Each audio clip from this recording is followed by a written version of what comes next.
Bismillahirrahmanirrahim. Bismillahirrahmanirrahim. Assalamualaikum warahmatullahi wabarakatuh. Alhamdulillahilladzi khalaqal mauta wal hayata liyabluwana ayyuna ahsanu amala. Alhamdulillahilladzi khalaqa sab'a samawatin tibaqa. Alhamdulillahilladzi khalaqas samawati wal ard thumma istawa 'alal arsh. Alhamdulillahilladzi arsala rasulahu bil huda wa dinil haqq liyudhhirahu 'alad dini kullih wa kafa billahi shahida. Allahumma fasalli wa sallim wa barik wa an'im ala habibina maulana Muhammad sallallahu alaihi wa ala alihi wa ashabihi wa sallam. Faqala ta'ala fil Qur'anil Karim, a'udzu billahi minasy syaithanir rajim. Ya ayyuhalladzina amanu ittaqullaha haqqa tuqatih wa la tamutunna illa wa antum muslimun. Wa qala Rasulullah sallallahu alaihi wa ala alihi wa ashabihi wa sallam, khairukum man ta'allama al-Qur'an wa 'allama. Amma ba'd, duyufur rahman a'azani Allah wa iyyakum. Sidang jamaah salat maghrib dan isya yang semoga dimuliakan oleh Allah Subhanahu wa taala. Kembali kita bersyukur di dalam keadaan suasana yang diiringi dengan rintik-rintik hujan. Kita dipertemukan dengan takdir Allah Subhanahu wa taala di tempat ini, dan kita bermohon kepada Allah Subhanahu wa taala semoga setiap lelahnya kita, keringatnya kita, langkah kakinya kita, ayunan tangannya kita dibalas pahala yang mengalir deras di sisi Allah Subhanahu wa taala. Dan selanjutnya kita juga bermohon semoga Allah Subhanahu wa taala memberikan sakinah, rasa ketenangan di dalam hati kita, dan menyeliputi kita dengan rahmatnya, serta mengepakkan sayap-sayap malaikatnya yang memintakan ampun kepada kita semuanya. Ayah bunda jamaah sekalian yang dimuliakan oleh Allah Subhanahu wa taala, yang kedua, salawat serta salam senantiasa tersanjungkan, teruntai kepada baginda Nabi besar Muhammad sallallahu alaihi wa ala alihi wa ashabihi wasallam. Semoga kelak kita menjadi manusia muslim yang dicintai oleh Rasulullah sallallahu alaihi wasallam dan lagi mencintai Rasulullah sallallahu alaihi wasallam. Amma ba'd, ikhwani fid din, termasuk dari salah satu penjagaan daripada agama Islam, termasuk daripada salah satu bagaimana Islam itu bisa lestari sebagai agama, entitas, kelompok, komunitas yang diridhoi oleh Allah Subhanahu wa taala, maka penting bagi kita untuk mempelajari apa itu maubiqat, muhlikat atau munjiat. Apa yang menjadikan seorang muslim sukses, munjiat, ya, yang dia mendapatkan an-najah, mendapatkan keselamatan, kesuksesan di sisi Allah Subhanahu wa taala. Dan tidak hanya itu, penting juga bagi kita mempelajari maubiqat, apa-apa yang membinasakan, apa-apa yang menghancurkan atau muhlikat. Oleh sebab itu, pada kesempatan malam hari ini, tepat di tanggal 30 September 2022, artinya kita sudah melalui beberapa tahun yang cukup kelam, ya, beberapa tahun yang cukup menistakan agama Islam, beberapa tahun di mana Nusantara itu gelap. Nusantara ibarat tak berlampu. Nusantara dalam keadaan belum merdeka. Nusantara dalam keadaan terjepit, dalam keadaan dicengkeram. Nah, yang mana keadaan-keadaan tersebut bisa kemudian kita rekonstruksi kembali di zaman kita ini apabila mendapati hal-hal yang seperti itu. Malam hari ini kita membahas temanya, kejamnya komunis membantai generasi Islam di Indonesia. Nah, cukup ngeri ya Pak ya. Di masjid ini dilakukan adanya nonton bareng? Tidak ada, Bang Awir? Tidak ya. Baik. kejamnya komunis yang digagas oleh Mao Zedong, tulisannya Mao Zedong, atau juga dipunggawai oleh Karl Marx. Ya, komunis sebagai satu yang mungkin barangkali kita bisa sebut dengan agama walaupun dia tidak beragama. Ya, satu kelompok yang mengatakan agama itu candu, satu kelompok yang mengatakan agama itu opium. Apa itu opium? Ya, zat adiktif ya, sesuatu yang memabukkan. Oleh sebab itu orang-orang terbuai, termabukkan dengan adanya agama. Mereka tunduk atas satu hal yang mereka sangka dibuat-buat oleh manusia yang dinamakan dengan agama. Jadi di tahun 1914, ya, tepatnya di bulan Mei. Jadi banyak kisah yang tidak diketahui oleh kaum muslimin kecuali hanya sekedar tentang G30 SPKI. Ya, tentang gerakan 30 September yang dilakukan oleh PKI. Tidak, padahal sebelum tahun-tahun itu adalah tahun-tahun yang sangat kelam, yang tidak semua buku sejarah mencatatnya. Ya. Maka biarkan kepada kami pada malam hari ini menyampaikan bagaimana sejarah mula daripada komunisme datang ke negara kita, Republik Indonesia atau negara Nusantara. Maka di tahun 1914 bulan Mei datang rombongan 85 orang komunis dari Nederland atau Belanda. Dan mereka membawa paham komunis. Saat itu ada dua kekuatan yang ada di Nederland, kapitalis dan komunis. Yang menjajah kita, Hindia Belanda yang kapitalis, dan segelintir dari mereka yang tercatat dalam sejarah sekitar 85 orang masuk ke Indonesia menamakan diri dengan ISDV. Ya. Apa itu ISDV? Apakah sesuatu yang sangat menakutkan? Iya. Ya. Walaupun saat itu HOS Cokro Aminoto rahimahullah, Haji Omar Said Cokro Aminoto masih mampu menjadikan ISDV sebagai partner sebelum ISDV menunjukkan taring-taringnya. Ya. ISDV diketuai oleh Henk Snevrit, yang mana kepanjangan daripada ISDV adalah Indische Social Democratische Vereniging, yaitu kelompok perburuan yang ada di Hindia Belanda. Maka mereka membuat program-program perlindungan, ya, segala macam bujuk rayu mereka kepada para buruh dan petani. Dalam tanda kutip, semua yang mereka ajak dalam keadaan yang barangkali oleh Hindia Belanda ditindas. Ya. Seakan-akan mereka kemudian menyelamatkan, membujuk, memberikan beberapa tanah, harta dan lain sebagainya yang mana mereka dapatkan dari perampasan-perampasan oleh ideologi mereka komunis. Sama susah sama senang. Ya, sama susah sama senang.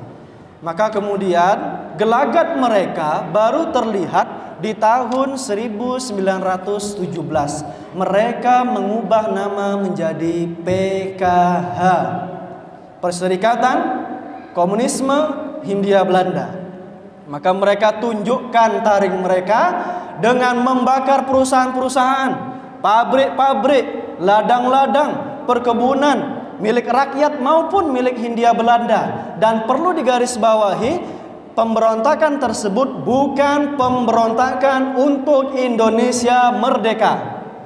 Yang mereka lakukan adalah untuk menjadikan Hindia Belanda yang sedari awal berteman dengan Amerika Serikat, musuh daripada Uni Soviet dan Cina yang memegang paham kapitalis, menjadikan negara komunis Hindia Belanda.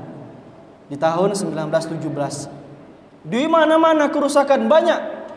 Ya. Melihat gelagat ini, maka pemerintahan Hindia Belanda mengambil rombongan yang awalnya datang tersebut menamakan ISDV untuk pulang kembali ke Nederland. Maka mereka pulang, dikembangbiakkan. Tak bagus kalau dikembangbiakkan di Hindia Belanda nampaknya. Mereka dipulangkan. Namun paham tersebut sudah sangat dipahami oleh alimin, oleh Musa, Semaun dan Darsono. Ya, sudah sangat dipahami oleh mereka. Maka tepat di tahun 1924 ketika kekhilafahan Daulah Turki Utsmaniyah runtuh, mereka mengumumkan di Indonesia berdiri, mendeklarasikan dari PKH menjadi PKI, Perserikatan Komunisme Indonesia. Maka di saat itu mereka berkembang. Tercatat sampai belasan ribu pengikut mereka dari ujung Indonesia sampai ke Irian Jaya. Banyak mengikut mereka. Kecuali Irian Jaya sedikit. Di rata-rata tempat, di Tegal, Kerasidinan daripada Pekalongan, ya, di Lebak, di Serang, di Tangerang, di Banten, banyak. Nah, di tahun 1927, 3 tahun setelah PKI menampakkan cakar dan tariknya, maka di saat itu mereka kembali membuat kekacauan-kekacauan yang ada. Dan oleh sebab itu sekali lagi, Musa, Semaun, Alimin, Darsono dibuang ke Moskow, Uni Soviet, atau saat ini menjadi negara Rusia. Apakah kemudian mereka dalam keadaan yang sengsara? Tidak. Para pendiri-pendiri PKI yang mereka pergi, diusir, dibuang ke Moskow, mereka justru makin mendapatkan pengajaran tentang komunisme lebih dalam. Tetapi kerugian yang ditangkap, yang digantung, puluhan digantung di jalanan oleh pemerintahan Hindia Belanda. Pengikut-pengikut PKI belasan ribu tersebut sebagian dibuang di Tanah Merah, yaitu tepatnya di daerah Merauke, ya, sekitar 2 jam dari Mopah Baru. Dulu saya pernah pergi ke sana. Dibuang di Tanah Merah, ya. Ratusan mereka siksa di jalan-jalan, sepuluhan digantung di jalan-jalanan. Siapa yang tersiksa? Buruh petani Nusantara, kaum muslimin Nusantara, yang mereka cuci otaknya dengan iming-iming mendapat tanah, mendapat penghayoman, perlindungan daripada pemerintahan Hindia Belanda. Maka mereka mengaku-ngaku saat ini bahwa mereka melakukan pemberontakan 2 kali. Tidak, pemberontakan 1927, 1917 adalah pemberontakan yang dilakukan untuk mengubah negara Hindia Belanda kapitalis menjadi Hindia Belanda komunis. Maka tahun demi tahun berlalu, ketika mereka tidak muncul lagi, ketika mereka minoritas, pura-pura baik di setiap tempat. Maka di tahun 1947, tepat tanggal 17 Agustus di Jalan Pegangsaan Timur, Bung Karno mengumumkan bahwasanya Indonesia menjadi negara yang berdaulat, merdeka atas berkat rahmat Allah yang Maha Esa, dengan dilandaskan kepada ketuhanan yang Maha Esa, kemanusiaan yang adil dan beradab, persatuan Indonesia, kerakyatan yang dipimpin oleh hikmat kebijaksanaan, permusyawaratan perwakilan, dan keadilan sosial bagi seluruh rakyat Indonesia. Indonesia bukan negara Islamis, tetapi negara republik yang membawa spirit agama, bahwasanya atas berkat rahmat Allah Subhanahu wa taala. Siapa yang mendirikan? Siapa yang menggagas? Kiai Haji Wahid Hashim, putra dari Kiai Haji Hashim Asy'ari, pendiri Nahdlatul Ulama. Siapa yang menggagas lagi? Kiai Haji Abdul Qahhar Muzakkar, ya, yang mana beliau adalah pimpinan Persyarikatan Muhammadiyah. Siapa lagi? Ya, dari golongan Syarikat Islam yang dipimpin oleh Agus Salim. Siapa lagi? Nasionalis Bung Karno dan nasionalis Muhammad Hatta. Dan tidak ada penggagasan kemerdekaan dilakukan oleh PKI, ya, tidak ada. Maka mereka pulang, Musa pulang, Alimin pulang, Semaun pulang di tahun 1945 karena Indonesia merdeka. Namun pertanyaannya, kemana mereka? Ketika Indonesia dalam keadaan dijajah dengan kerja rodi Romusa oleh Jepang, kemana mereka? Ketika Indonesia akan dikumandangkan menjadi negara yang berdaulat, maka ternyata setelah merdeka mereka pulang ingin dianggap oleh Bung Karno sebagai sebuah kelompok partai yang sah di masyarakat.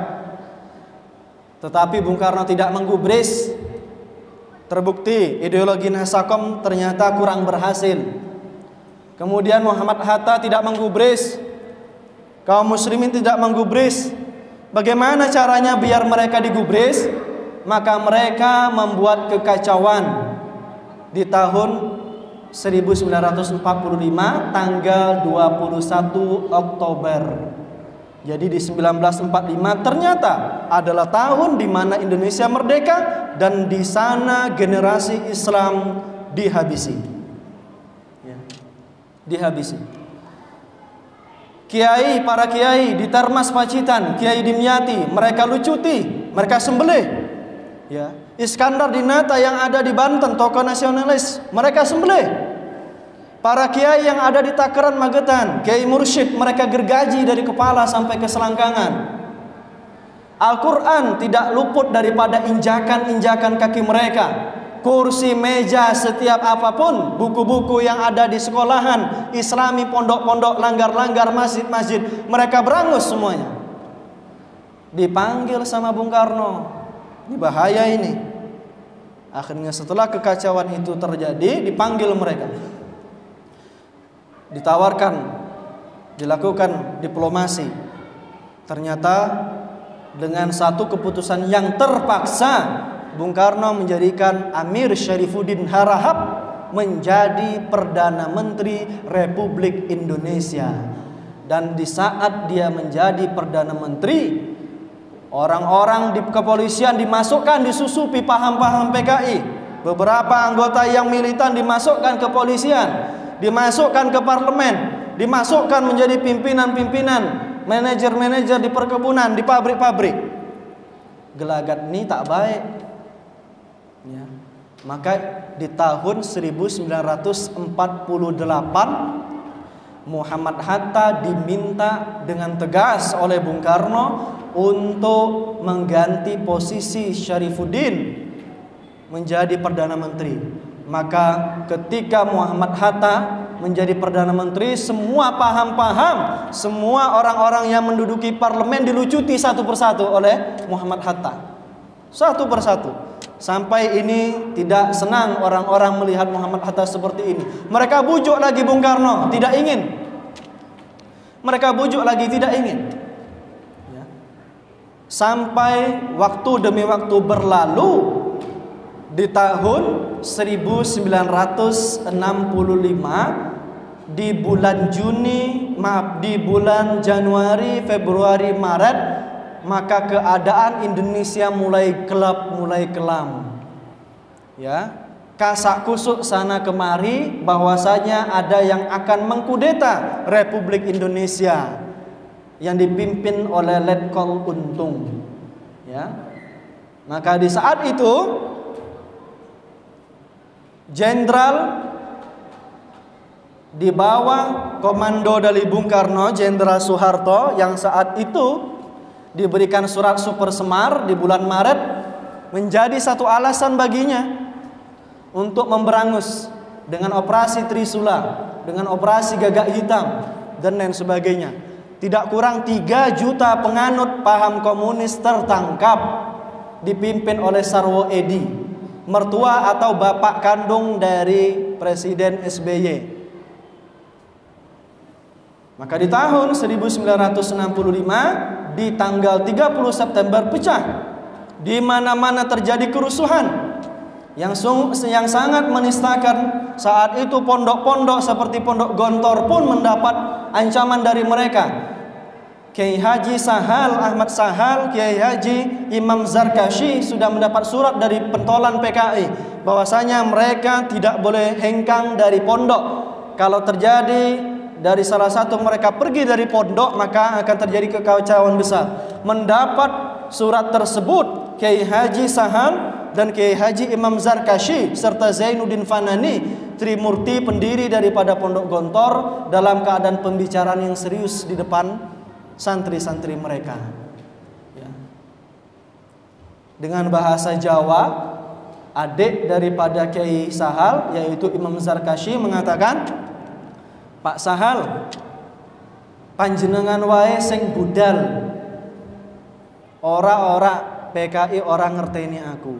Ya. PKI itu nggak kenal aku. Kalau Gontor disebut maka yang kenal itu Kiai Sahal, bukan aku. Maka pergi, dan aku masih muda, biar saya yang menghadapi PKI. Di depan para murid-murid terjadi percakapan yang serius. Kemudian Kiai Sahal mengatakan, enggak dek, Kiai Imam Zarkashi engkau saja yang pergi. Aku tinggal di sini, aku sudah tua. Wes, biar aku yang mati berlumuran darah berkalang tanah dengan santri-santri, bawa sebagian santri. Biar aku yang menghadapi mereka di pondok pesantren ini.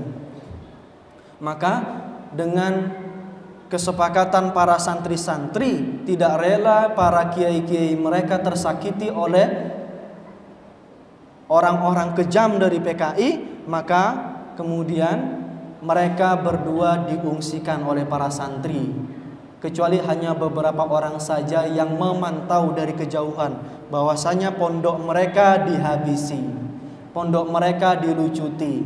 Sampai di daerah Soko, Ponorogo sempat dihadang oleh beberapa kelompok PKI, rombongan kiai dan santri Gontor ini. Maka ternyata pertolongan Allah datang, Laskar Hizbullah, ya, yang saat itu digagas oleh Nahdlatul Ulama merangsek masuk dan mengusir PKI lari tunggang langgang. Dan saat itu Sarwo Edi pun menjadi orang yang saksi bahwasanya pembunuhan para kiai-kiai yang dilakukan oleh musuh, yang saat ini patung monumen tersebut ada di daerah Blitar. Di tahun 1968,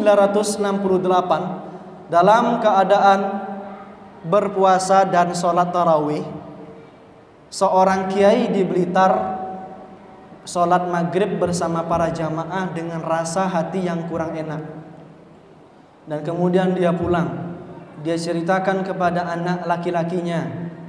Kiai Maksum ini punya anak bernama Mas Lukin. Mas Lukin menceritakan, ayahku dibantai usai sholat tarawih. Maka tepat di bulan September 1967 atau 68, itu adalah bulan Ramadan. Mereka berpuasa, dan di basis-basis sisa-sisa pertahanan PKI di Blitar, mereka menghabisi para bupati-bupati, mereka menghabisi pos-pos polisi, tentara-tentara, camat-camat, lurah-lurah yang tidak mau tunduk kepada mereka dengan paham komunis. Maka di jalan-jalanan ditelanjangi para kiai dan santri-santri tersebut. Kemudian mereka siksa habis-habisan di zaman tersebut. Maka tidak terkecuali Kiai Maksum yang saat itu dalam keadaan berpuasa, kemudian merasakan firasat yang kurang enak. Dia kemudian berangkat sholat isya dan melakukan sholat tarawih. Pasca sholat tarawih berlangsung, dia kembali ke rumah. Ketika percakapan yang amat romantis dengan anak dan istrinya ya terjadi, di saat itu pintu dengan terjangan yang amat hebat membuka rumah Kiai Maksum, didobrak habis tanpa berkata apapun. Dengan berteriak mereka mengatakan, engkau seorang yang menolak paham PKI, engkaulah penghambat daripada kami para penganut komunis. Maka Kiai Maksum ditarik, diseret, sedangkan anaknya juga demikian. Di depan mata anaknya di malam Ramadan tersebut, Kiai Maksum ditembak 2 kali kepalanya. Dan Mas Lukin, anak putra daripada Kiai Maksum, lari tunggang langgang. Dia menulis satu buku yang satu babnya disebut usai sholat tarawih ayahku ditembak. Dan saat ini mereka nampakkan taring. Mereka buat buku Aku Bangga Menjadi Anak PKI. Dan mereka mengatakan kami dulu berontak 2 kali. Bohong. Mereka berontak bukan untuk Hindia Belanda itu menjadi Indonesia, tetapi Hindia Belanda yang kapitalis menjadi Hindia Belanda yang komunis. Tidak ada demi kemerdekaan rakyat Indonesia ketika orang-orang yang tidak bersalah, orang-orang yang dia tidak punya pengertian tentang PKI terlalu dalam, menjadi korban dari petani-petani buru-buru. Profesor Salim Said, ahli politik, ahli sejarawan yang ada di Indonesia yang masih hidup saat ini, menjadi saksi ketika di Pulau Buruh orang-orang PKI dieksekusi di sana. Ada salah seorang yang pakai peci putih. Ditanya, "Anda haji?" "Betul, saya haji." "Kok bisa nganut komunis?"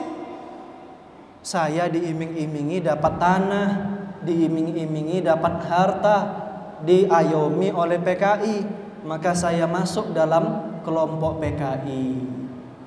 Itu dari sisi laki-laki. Dan dari sisi perempuan, mereka mempunyai satu gerakan dinamakan dengan Gerwani, Gerakan Wanita Indonesia, yang 6 jenderal di Lubang Buaya dicungkil matanya dengan besi oleh Gerwani ini, oleh wanita-wanita yang menganut paham komunis. Dan merekalah yang menangkap atau mencegat kaum muslimin dengan iming-iming dengan tubuh mereka yang seksi, menyediakan tubuh mereka untuk kaum muslimin hidung belang yang tak kuat iman. Dan di saat ketika mereka sudah berada dalam keadaan yang semuanya tidak berpakaian, di saat itu dari kaos kaki ada satu pisau yang ditusuk ke kaum muslimin. Siapa pelakunya? Gerwani, Gerakan Wanita Indonesia, yang memiliki paham komunis. Jadi berbicara tentang PKI, berbicara tentang komunis, bukan berbicara tentang etnis. Kita sayang dengan orang-orang Cina, sayang dengan orang-orang Rusia, tetapi manakala paham yang mereka anut adalah paham yang bertolak belakang dengan Allah Subhanahu wa ta'ala, maka kita membenci paham tersebut. Maka secara objektif kami sampaikan, menurut sejarah, hendaknya kita menjadi orang-orang yang mampu melestarikan pondok-pondok pesantren. Para dai berbanggalah ketika mereka masih mampu berdakwah terang-terangan. Dengan itu kita semoga dimuliakan oleh Allah Subhanahu wa ta'ala. Berbanggalah para perintis, berbanggalah para pendiri, pengembang pondok pesantren, sekolah-sekolah Islam, sekolah-sekolah diniyah.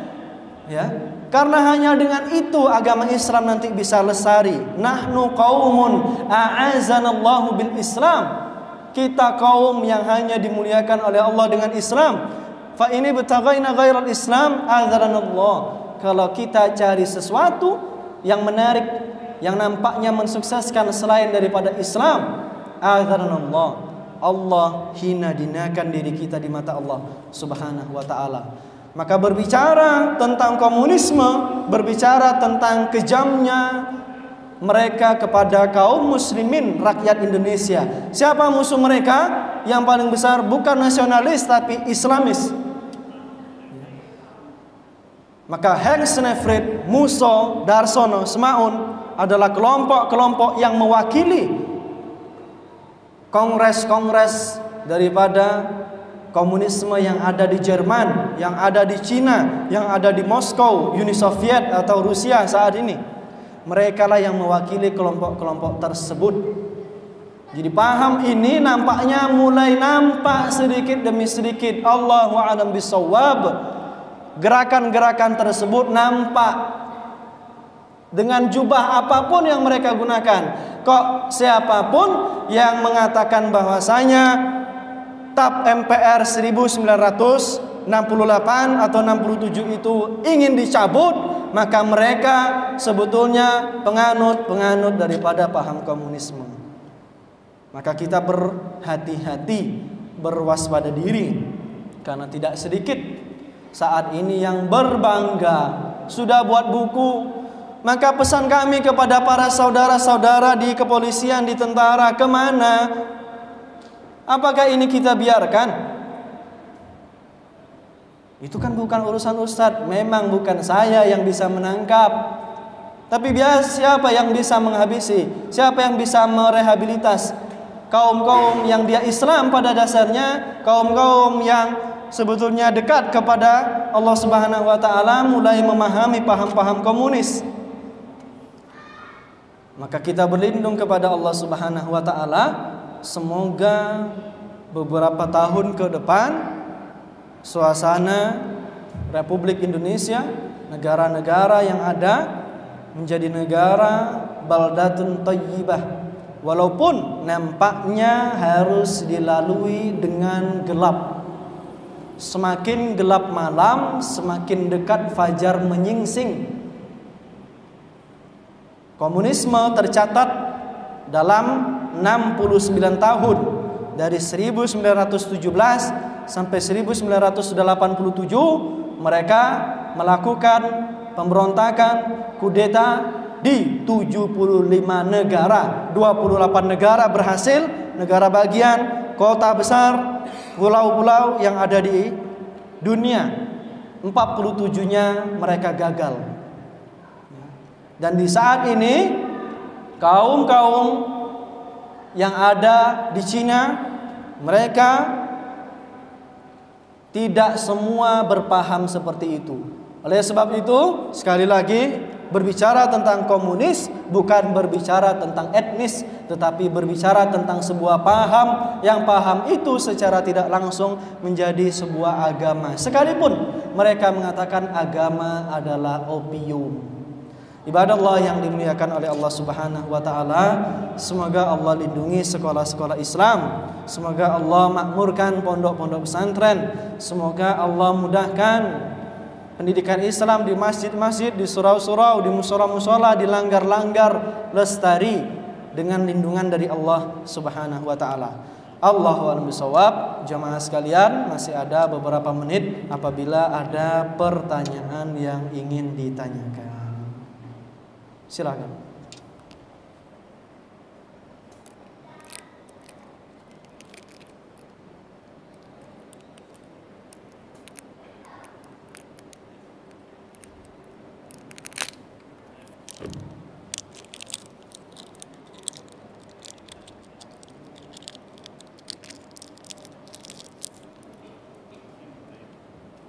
Tidak ada?